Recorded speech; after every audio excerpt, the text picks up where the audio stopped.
ఇలా మర్రేసుకుంటూ ఉండాలి. మంచిగా రోస్ట్ అయ్యే వరకు వెయిట్ చేయాలి.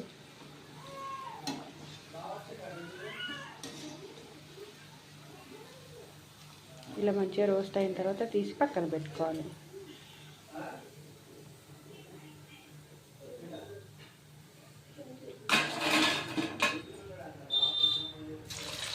నెక్స్ట్ ఇంక కొంచెం పిండి ఉంది కదా,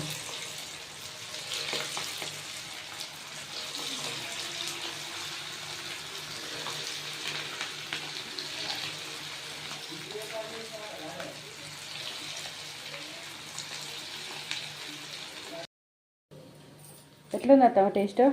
మొక్కజొన్న గారెలా చాలా బాగున్నాయి. ఉల్లిగడ్డ ఇంకా మంచిగా ఉంటాయి.